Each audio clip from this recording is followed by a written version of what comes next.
नमस्कार, मैं हूं आपके साथ मेनका चौधरी। देवभूमि उत्तराखंड के कोटद्वार की अंकिता की आत्मा को आज थोड़ी शांति मिली होगी। अंकिता के परिवार के जख्मों पर थोड़ा मरहम लगा होगा। कोटद्वार की अदालत ने अंकिता के हत्यारों को उम्र कैद की सजा सुनाई। अंकिता के तीनों हत्यारों पुलकित, सौरभ और अंकित को दोषी करार देते हुए कोटद्वार में एडीजे कोर्ट ने तीनों को ही कठोर कारावास की सजा सुनाई, साथ ही तीनों पर जुर्माना भी लगाया। इन पर हत्या, सबूत मिटाने और देह व्यापार के धंधे में धकेलने के लिए दबाव बनाने का केस था। तीनों में ही इन्हें दोषी ठहराया गया। जब अदालत के अंदर जजमेंट पढ़ी जा रही थी, तब बाहर बड़ी संख्या में लोग इकट्ठा थे, फैसले के इंतजार में। आज के दिन को वो न्याय का दिन कह रहे हैं। बहुत से लोगों को ये डर था कि कहीं आरोपियों की ऊंची पहुंच की वजह से वो बच न जाएं। आज जब फैसला आया, तब कुछ लोग भावुक भी हो गए। उन्होंने अदालत के फैसले को मिसाल करार दिया। अंकिता के परिजनों की ये लड़ाई शुरू हुई थी 18 सितंबर 2022 को, जब चीला की शक्ति नहर में अंकिता का शव मिला था। अंकिता के सपने बहुत बड़े थे।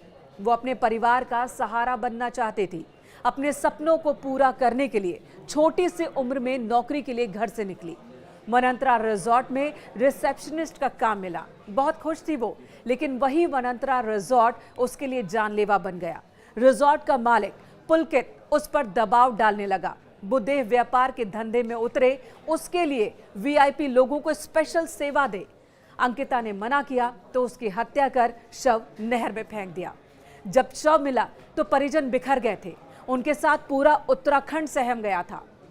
आम तौर पर शांत और खुश रहने वाले उत्तराखंड के लोग आक्रोशित हुए और सवाल पूछने लगे कि बेटियों की इस तरह से हत्या होगी तो बेटियों को घर से बाहर कैसे निकलने दे। अंकिता भंडारी की हत्या ने उत्तराखंड समेत पूरे देश को झकझोर दिया था। आरोपियों की पहुंच बहुत ऊपर तक थी। पुलकित के पिता विनोद आर्य बीजेपी के नेता रहे हैं। उनके रिजॉर्ट पर बड़े बड़े वीआईपी आया करते थे। मामला हाई प्रोफाइल था। केस से पब्लिक का सेंटिमेंट जुड़ गया था। सरकार ने भी पीड़ित पक्ष का साथ दिया। मामले की जांच एसआईटी को सौंपी गई। एसआईटी जांच के बाद अभियोजन पक्ष की ओर से अदालत में 500 पन्नों की चार्जशीट दाखिल की गई।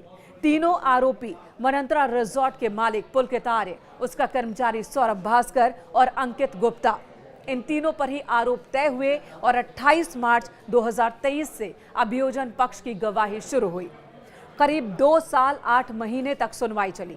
एसआईटी की ओर से 97 गवाह बनाए गए थे, जिनमें से 47 अहम गवाहों को अदालत में पेश किया गया और आखिर दलील 19 मई 2025 को अभियोजन पक्ष के वकील विशेष लोक अभियोजक अवनीश नेगी की ओर से रखी गई।